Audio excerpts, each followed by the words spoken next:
नमस्कार दोस्तों, dark stories के हैरान कर देने वाले इस एपिसोड में आप लोगों का स्वागत है। आज मैं आप लोगों के सामने दीनानाथ जी की एक ऐसी घटना को लेकर आ गया हूँ जिसको सुनने के बाद आपकी रूह कांप जाएगी। तो ज़्यादा बात ना करते हुए कहानी की शुरुआत करते हैं। ये कहानी है 1995 की।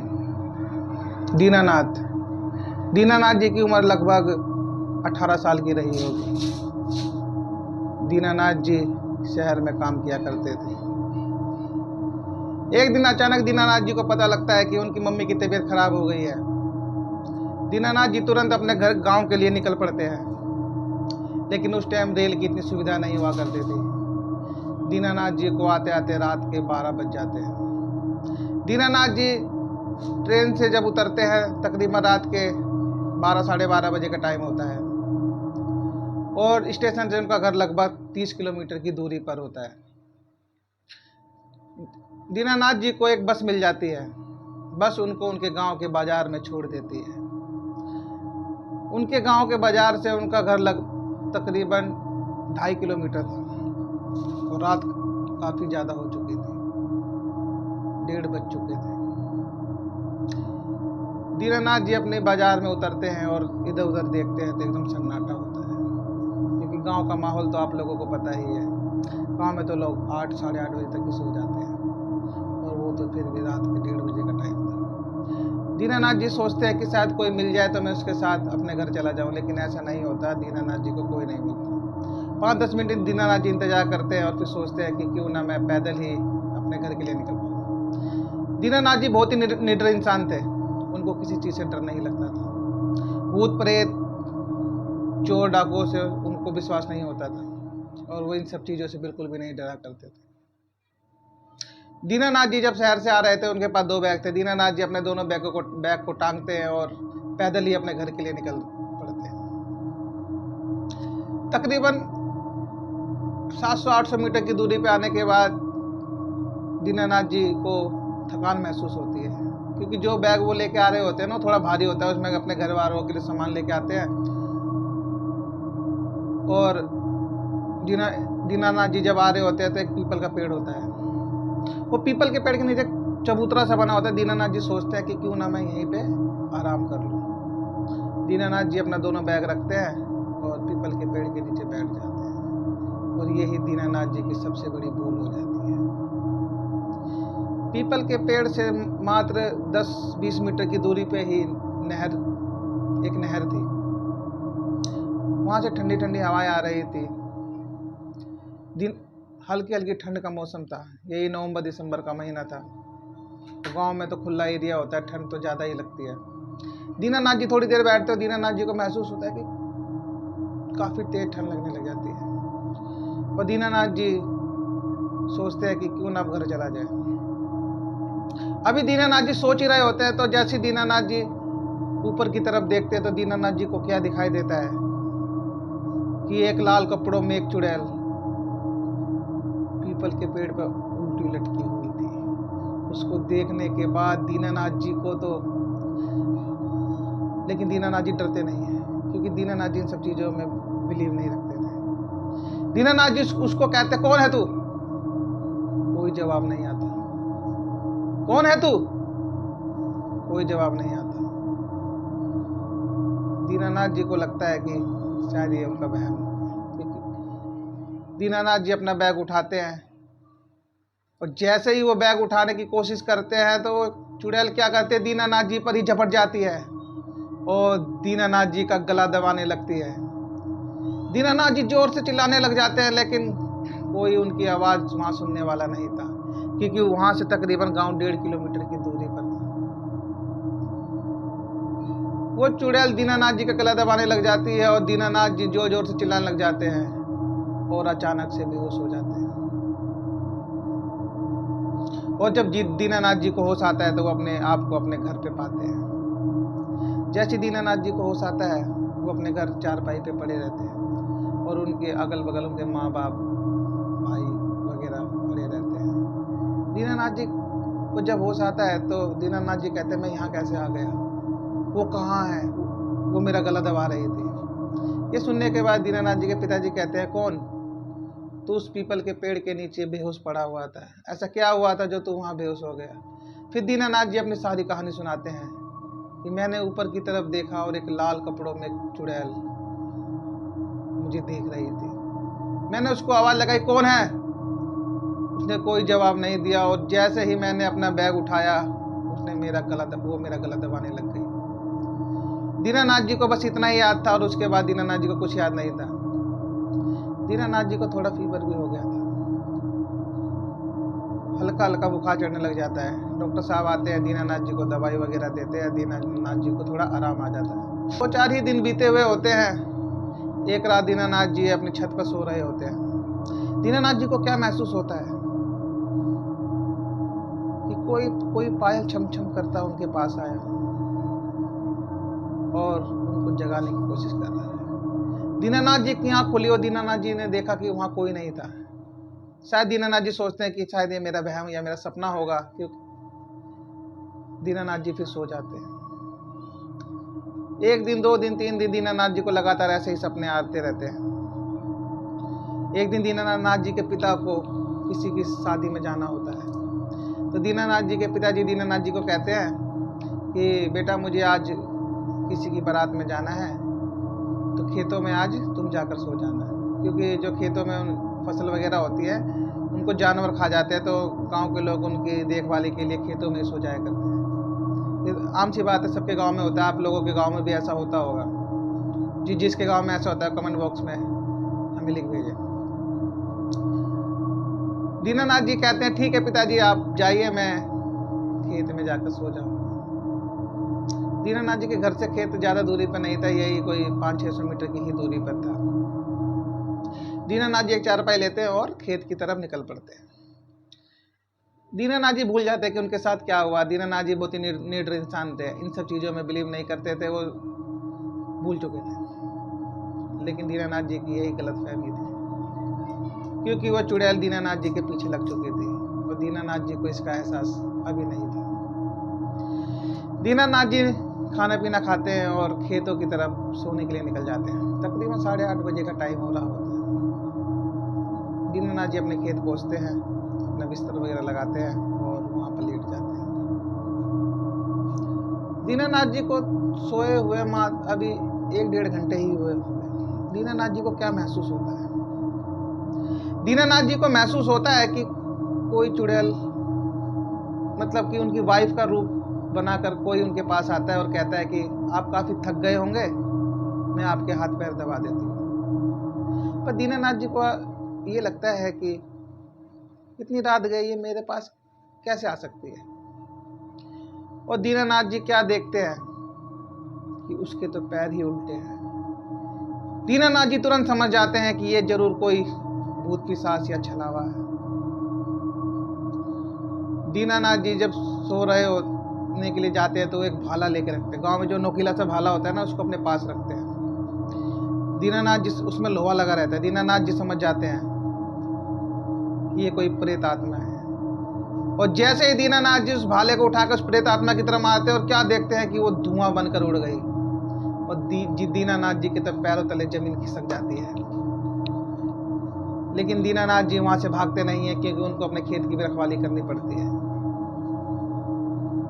वो चुड़ैल दीनानाथ जी को परेशान करने लग जाती है, क्योंकि जहां दीनानाथ जी सो रहे होते हैं वहां आम का पेड़ होता है।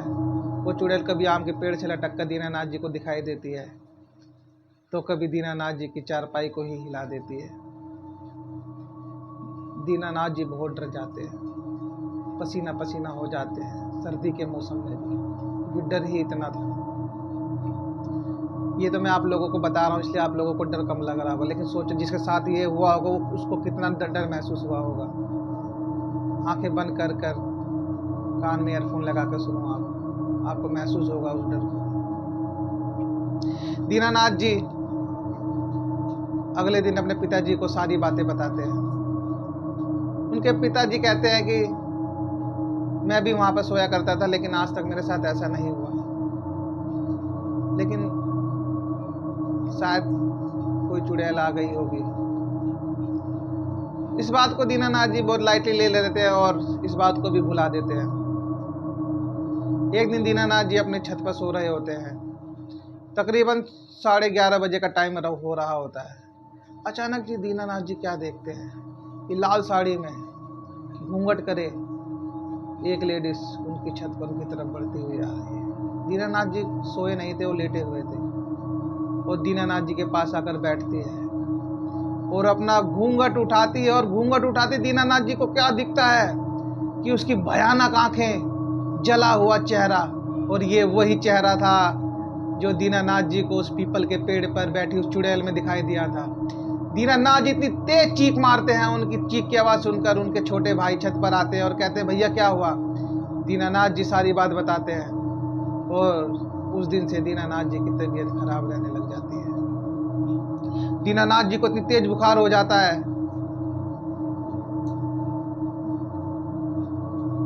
दीनानाथ जी के पिताजी डॉक्टर को बुला कर लाते हैं और डॉक्टर साहब भी समझ नहीं पाते हैं कि इनको ये फीवर क्यों होने लग जाता है।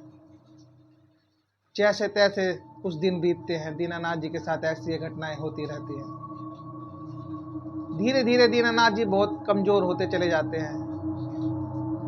मानो कि दीनानाथ जी इतने बीमार रहने लग जाते हैं कि उनको चक्कर वगैरह भी आने लग जाते हैं। और फिर दीनानाथ जी छत पर नहीं सोते, दीनानाथ जी अपने कमरे में ही सोते हैं। और एक रोज जब दीनानाथ जी सो रहे होते हैं तो वो एंटिटी दीनानाथ जी के शरीर के अंदर प्रवेश कर जाती है और दीनानाथ जी अब अजीबोगरीब हरकतें करने लगते हैं। वो अजीबोगरीब आवाजें निकालने लगते हैं। ये आवाजें सुनकर दीनानाथ जी के भाई साहब दीनानाथ जी के पास आते हैं, कहते भैया क्या हुआ। दीनानाथ जी कहते हैं चला जा यहाँ से, नहीं तो मैं तुझे भी मार दूंगा। मैं इसको लेकर जाऊंगी। ऐसी आवाज सुनकर दीनानाथ जी के भाई डर जाते हैं। वो तुरंत अपनी मम्मी को लेकर आते हैं, कहते मम्मी भैया को देखो क्या हो गया है। भैया अजीब सी आवाजें निकाल रहे हैं और कह रहे हैं कि मैं इसको लेके जाऊंगी और तू चला जा, नहीं तो मैं तुझे भी मार दूंगी। ये बातें सुनकर दीनानाथ जी की माता आती हैं और वो भी क्या देखती हैं, दीनानाथ जी पागलों जैसी हरकत करने लग गए हैं। ये सब सुनने के बाद, ये सब देखने के बाद दीनानाथ जी की माँ दीनानाथ जी के पिता को कहती है कि जरूर दीनानाथ के ऊपर किसी भूत प्रेत का साया आ चुका है और ये भूत या ये चुड़ैल जो भी है ये वही है जो उस रात दीनानाथ ने पीपल के पेड़ के ऊपर देखा था। दीनानाथ जी के पिता तुरंत अगले ही दिन एक तांत्रिक बाबा को ले आते हैं। तांत्रिक बाबा जैसे ही अपने मंत्र तंत्र से दीनानाथ जी के ऊपर कुछ पानी वानी छिड़कने लग जाते हैं तो वो दीनानाथ के अंदर वो एंटिटी एकदम भयानक रूप लेकर कहती है कि मैं इसको लेकर जाऊंगी। ये मुझे बहुत अच्छा लगता है। बस दीनानाथ जी ऐसे ही कहे जा रहे थे। तांत्रिक बाबा कहते हैं कि तू इस बच्चे को क्यों परेशान करती है, इसने तेरा क्या बिगाड़ा है। तो दीनानाथ जी वो चुड़ैल कहती है ये रोज उस पीपल के पेड़ के नीचे आया था, मुझे ये उसी दिन से बहुत अच्छा लगने लग गया। मैं इसको अपने साथ ले जाऊंगी, मैं अकेले रहती हूँ, मैं इसको अपने साथ ले जाऊंगी। ये बातें सुनकर दीनानाथ जी की मम्मी जोर जोर से रोने लग जाती है। अपने बेटे की ऐसी हालत देखकर हर कोई माँ का दिल रोने ही लग जाएगा। तांत्रिक बाबा कहते हैं कि तू इस बच्चे के शरीर को छोड़ दे वरना मैं तुझे भस्म कर दूंगा। तो वो एंटिटी कहती है तुम मुझे भस्म करोगे, तेरी इतनी औकात कि तू मुझे भस्म करेगा। तांत्रिक बाबा कहते हैं हाँ मैं तुझे भस्म कर दूंगा, अगर तूने इस बच्चे का शरीर नहीं छोड़ा तो मैं तुझे भस्म कर दूंगा। कहती है कि मैं इसको लेकर जाऊंगी, इस अमावस्या की रात इसकी आखिरी रात होगी। ये सुनने के बाद दीनानाथ जी के माता पिता के रोंगटे खड़े हो जाते हैं, क्योंकि जो चुड़ैल इस तरह से बोल रही होती है वो यकीन मान लेते हैं कि शायद इस अमावस्या को ये मेरे बेटे को लेकर चली जाएगी। तांत्रिक बाबा कहते हैं अमावस्या की रात जल्द ही आने वाली है और हमें कुछ ना कुछ करना ही होगा। तांत्रिक बाबा दीनानाथ जी के पिताजी को कहते हैं कि आप जाइए उस पीपल के पेड़ के नीचे की मिट्टी लेकर आइए। और दीनानाथ जी के लेकिन ये मट्टी कब लेके आनी थी? रात को 12 बजे। और तांत्रिक बाबा कहते हैं जब आप ये मट्टी उठाओगे वहाँ से तो आपको आज अलग अलग छलावे से वो आपको पुकारेगा, लेकिन आप को पीछे मुड़कर नहीं देखना है, आपको सीधे घर चले आना है। अगर आपने पीछे मुड़कर देख लिया तो आपके बच्चे की जान कोई नहीं बचा पाएगा और वो चुड़ैल आपके बच्चे को अमावस्या की रात जरूर ले जाएगी। तो दीनानाथ जी के पिताजी यही करते हैं। रात के 12 बजते हैं, दीनानाथ जी के पिता उसी पीपल के पेड़ के नीचे से मट्टी लेकर आ रहे होते हैं और जब वो मट्टी लेकर आते हो तो उनके पिताजी को उनके ही घर वालों की आवाज़ सुनाई देती है। कभी तो ऐसा लगता है कि दीनानाथ जी पुकारे, पिताजी पिताजी मुझे बचा लो पिताजी, तो कभी ऐसा लगता है कि उनकी वाइफ उन्हें बुला रही है। लेकिन तांत्रिक बाबा ने उनको बता ही दिया था कि वो चुड़ैल आपके साथ छलावा करेगी, लेकिन आपको डरना नहीं है और पीछे मुड़कर नहीं देखना है। उनके पिताजी ऐसा ही करते हैं और अपने घर आ जाते हैं और तंत्र मंत्र की विद्या शुरू की जाती है।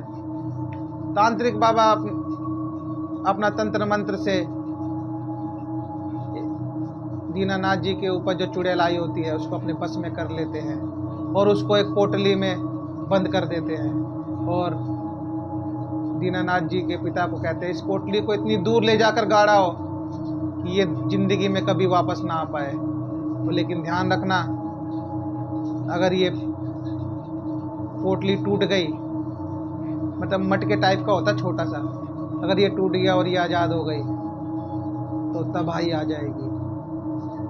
दीनानाथ जी के पिताजी क्या करते हैं,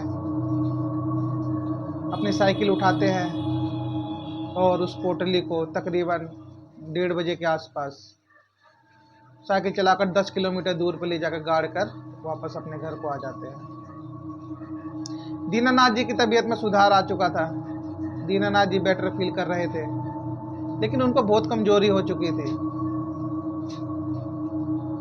दिन प्रतिदिन गुजरे और दीनानाथ जी को आराम आ जाता है। तांत्रिक बाबा ने दीनानाथ जी को एक ताबीज धागा बांधा था और बोला था कि इसको आप अपने गले में रखना।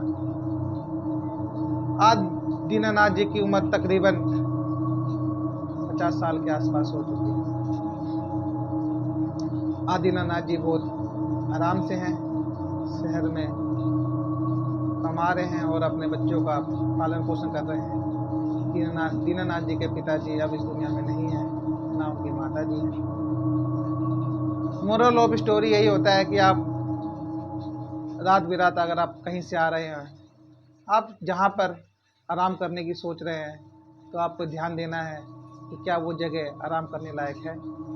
दीनानाथ जी इन सब चीज़ों में बिलीव नहीं करते थे और उनसे यही गलती हो गई, वो पीपल के पेड़ के नीचे बैठ गए।